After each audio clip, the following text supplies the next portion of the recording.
Every week, we buy a faded root from a refrigerated aisle that lost half its medicine in a shipping container, destroying free healing power in a single grocery run. Yet in colonial New Spain, one defiant nobleman carried ginger roots across the Caribbean and grew unlimited medicine in tropical shade against the protests of the empire's most powerful council. No soil beds, no sunlight, no pharmacy. The entire setup takes 5 minutes and a $3 root. So why does almost nobody in the West grow this at home? The answer challenges everything the supplement industry needs you to believe. Francisco de Mendoza never set out to become a rebel. He simply watched the land and listened to the soil. In the mid-1500s in New Spain, that quiet defiance turned him into a target. The son of Antonio de Mendoza, the first governor of New Spain, Francisco had grown up surrounded by colonial farming. But where others saw empire, he saw opportunity buried in the earth. By 1558, building on the political influence his father had secured before his death, Mendoza had won total rights to grow and trade spices from the East Indies. He carried ginger roots obtained from Asian merchants across the ocean and planted them in Caribbean soil. The scent of fresh-cut ginger followed the harvest like a signal fire, sharp and warm on the tropical air. The Council of the Indies, the most powerful governing body in the Spanish Empire, objected immediately. They called it dangerous to give one man so much power over the spice trade. An envoy arrived on Hispaniola with a leather satchel of sealed orders, counting the harvest rows and scratching figures into a ledger, while the scent of fresh ginger hung thick in the humid air. Official complaints piled up. Mendoza's neighbors followed the rules. They imported spices from established routes at established prices. They kept the supply chain long and the profits high. The system demanded that growers depend on distant producers and ocean freight. Mendoza defied it. He planted ginger not on the mainland, where the soil resisted, but on the island of Hispaniola. The root took hold in the dark volcanic earth beneath forest cover. Within seasons, ginger became the largest crop on the island, even larger than sugar. The harvest baskets overflowed with roots that carried the sharp, bright scent of medicine at full strength. No middlemen, no cold storage ships, no Crown-approved import fees. The council grew alarmed. Too much ginger threatened the established spice trade. Mendoza's harvest flooded the market and undercut prices that had enriched merchants for generations. Despite their protests, the Spanish crown could not ignore the results. The physician and plant scientist Nicolas Monardes contacted Mendoza directly and confirmed his success. The ginger grew. The harvests multiplied. The records sat in colonial archives, confirming what the council wished to deny. Mendoza's stubbornness turned every objection into proof. He watched the rules tighten, but his roots only spread further. The complaints never stopped him. They only made him more certain. His story is not just one of resistance, but of trust in a root that refuses to stop growing. The records that document his work survive in fragments, but the practice he planted across the Caribbean never died. It lived on in the hands of families who broke roots and buried them in shade the same way Mendoza's workers did 4 centuries ago. But empires do not forget threats, and the root Mendoza planted was about to become the most dangerous crop in the Western world. But in the Western world, that knowledge vanished. Not because growing ginger stopped working, because an industry needed customers. The global ginger supplement market is worth $4.2 billion a year. Just 3 companies control over 60% of supplement shelf space in Western stores. Between 2020 and 2024, wholesale ginger prices rose by nearly 40%, while the cost of growing it rose less than 15%. A monthly supply of capsules costs $15 to $25. That is $240 per year for watered-down medicine pulled from the same root anyone can grow in a trash can for $3. The grocery bill went up. Their stock price went higher. The real trick was not in the supplements, it was in the supply chain. Fresh ginger is imported from farms in China, India, and Thailand. It travels in refrigerated containers for weeks across oceans. By the time it reaches the shelf, it has already lost a large share of its healing strength. The customer receives a fraction of what they paid for. It was a threat. The knowledge was not erased by force this time. It was buried by convenience. Plastic bags replaced shade gardens. Capsules replaced fresh root. Monthly subscriptions replaced growing it at home.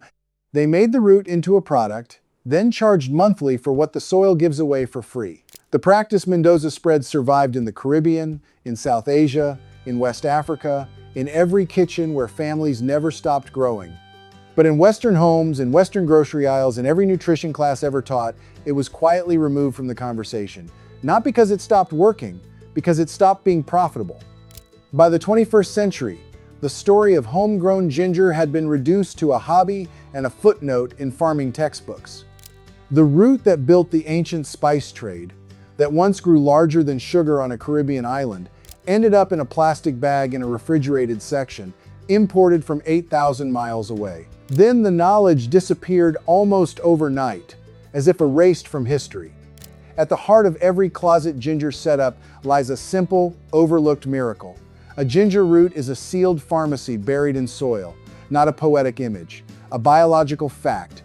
400 active healing compounds locked inside a living capsule that delivers medicine on demand, powered by nothing but warmth and moisture. The root grew up in the understory of the tropical rainforest, living in deep shade beneath the tree cover where direct sunlight never reached the ground. This is not a coincidence. It is the reason a container in a cupboard is not a workaround, but the correct growing environment. The plant was built for darkness. It needs warmth, moisture, and the absence of direct sun. Conditions that exist inside most homes year-round without any effort. Historians and plant scientists trace cultivated ginger back more than 5,000 years. Indian healers called it Vishwa Bhesaj, the universal medicine, not a poetic title, a medical label. Confucius, writing around 470 BCE, noted that he was never without ginger when he ate, not as flavoring, as daily medicine. By the 1300s, a pound of ginger in England cost as much as a sheep, 5,000 years. And nobody improved on the original pharmacy. They only forgot where to find it. Now here is where the science explains what the ancient world already knew. Gingerols and shogols, the root's main healing compounds, block the same pain switch inside cells that ibuprofen blocks. Same switch, same pathway, same result. But from a root, not a factory. Antioxidants, compounds that clean up the cell damage behind aging, soreness, and swelling. Anti-nausea compounds that calm the gut and stop sickness signals before they reach the brain. That is not guesswork. It is tested, measured science. And every drawer opens at once when the root is fresh. In 2012, researchers at the University of Miami tested ginger extract against ibuprofen for knee pain in patients with worn-down joints. The ginger matched the drug, not slightly weaker, comparable. In 2010, the University of Georgia measured a 25% drop in muscle soreness after 11 days of daily ginger. The anti-nausea effect has been confirmed in more than 12 hospital studies with cancer patients receiving treatment. The pharmacy keeps proving itself. The studies keep arriving at the same shelf. But the story does not end there. Honesty matters, and most videos on this topic leave this part out. Not every study found the same results. A major medical review noted that while ginger showed steady anti-nausea effects, its pain-reducing power varied between trials. Some people responded strongly, others saw modest improvement. The dose, the form, the length of use, all mattered. That honesty is what separates real information from marketing. Here is the number that should stop cold. Research on ginger freshness found that the healing compounds break down steadily during storage. A 2020 study on ginger stored at cold temperatures measured major loss of the key compound within the first weeks. The root in the grocery store has spent 4 to 6 weeks in shipping containers and refrigerators. Push a thumbnail into a fresh harvested root and the juice beads instantly, burning with the sharp scent of medicine at full strength. Do the same to a grocery store root, and the snap is dull, dry, lifeless. That is not poetry. That is the difference between a sealed pharmacy and the emptied shell of one. Each compound is a different drawer. Each harvest from a living plant opens the full cabinet. Each capsule from a factory opens one drawer and finds it half empty. The supply chain is not delivering medicine. It is delivering a memory of medicine. The root remembers what it holds. The shelf forgets. A $3 root produces 2 to 4 pounds of fresh ginger. At store prices, that is $20 to $40 of produce from a single planting. The root regrows. Harvest what is needed and leave the rest. Over 2 years, the total value runs into hundreds of dollars. Against $240 per year for supplements the body absorbs less well. Against $6 to $12 per pound for imported root that lost half its strength in a shipping container. A retired nurse in Portland placed 3 containers in her hallway closet in January. She had been spending $38 a month on ginger supplements for joint pain. By March, the first shoots had filled the closet with a scent she described as sharper and greener than anything she had ever bought in a store. By May, she harvested her first batch. She grated it into tea every morning. Her supplement cost dropped from $456 a year to $3. Once. The containers are still producing. 6 containers started over 3 weekends. Total cost, $18 in ginger root, $12 in coconut coir, containers pulled from the garage. Over 8 months, he harvested 19 pounds of fresh ginger. At grocery store prices, that was over $150 of produce. The savings paid for his seed order twice over. Not every story starts with success. A first-time grower in Manchester watched her roots sit still for 3 weeks with no sign of life. She had used regular grocery store ginger without soaking it overnight. The growth-blocking coating kept the buds sealed shut. The lesson was swift. She soaked fresh organic root and started again. 10 days after replanting, green tips broke through the soil. Her mistake became her proof. The container she almost gave up on now fills her kitchen with ginger every month without a single purchase. Each grower starts with doubt. Each container sits silent for the first week. Each shoot that breaks through the surface answers every question at once. Each story carries the same message. Plant the root in darkness and the ground gives back for years. The entire setup takes 5 minutes. Not an afternoon, not a weekend project, 5 minutes from counter to closet. Start with a container that has drainage holes. A 10 to 20 gallon trash can at least 12 inches deep, a deep plastic storage tub, or a large bucket with holes drilled through the base. Drainage is non-negotiable. Standing water rots the root within days. Fill it to within 4 inches of the top with fine-grade coconut coir, particle size between 1/4 inch and 3/4 of an inch. No potting soil, no peat moss, no garden dirt. Coir holds moisture evenly, drains well, and does not squeeze tight around the root as it grows. Next, prepare the root. Fresh ginger from any grocery store works. Look for pieces with visible buds, the small raised bumps from which shoots grow.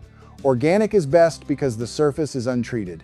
If using regular store ginger, soak it overnight in room temperature water for 8 to 12 hours. This softens the surface, wakes up the root, and tells the plant that conditions are right for growth. Break the root into pieces of 1.5 to 2.5 inches, each with at least 2 buds. Then plant. Place the pieces 2 to 3 inches below the surface, buds facing up, cover with growing medium. Water well until water runs from the drainage holes. Cap the setup with placement. Move the container to a warm, dark spot between 68 and 77 degrees Fahrenheit. A kitchen cupboard, a closet, a corner of a bathroom. This is not a workaround for not having a garden. This is the correct growing environment for a plant that evolved beneath a forest canopy. Water once when the surface feels dry. Walk away. 5 minutes of work, years of medicine. Within 5 to 7 days, the first shoots break the surface. That scent, when they push through sharp, green, alive, is how the pharmacy announces it is open for business. By week 4, leafy stems fill the container with the smell of living ginger. At week 8, begin harvesting by pushing aside the coir, snapping off a section of root, and covering the hole back up. The plant does not die, it continues. For fully mature ginger with the strongest medicine, allow 4 to 6 months until the leaves turn yellow and die back. Tip the container, harvest, replant the leftover pieces. The cycle begins again. But here is the warning that saves every first attempt. If the root sits in the soil for 3 weeks without a single shoot, the problem is almost certainly the coating on regular grocery store ginger. Growth-blocking chemicals seal the buds shut, the root looks alive but cannot wake. That is the dormancy trap. Sealed buds, no shoots, wasted weeks, the signs are silence, no green. No growth, nothing but a buried root that refuses to respond. The fix is simple. Start over with organic root, soaked overnight, the buds open within days. Today, the supplement industry sells billions of dollars worth of something that grows in a trash can for $3. The root remembers what it is, and now so do you. If this changed how you think about what grows in the dark, send it to someone who spends money on medicine they could grow for free. The best way to unbury forgotten medicine is to plant it in every kitchen on the street. If you want more stories like this, hit subscribe. There is a lot more buried out there waiting to be found. We have a video on the 8-band garden hacks that corporations prayed you would never find again. Click on it and we will see you there.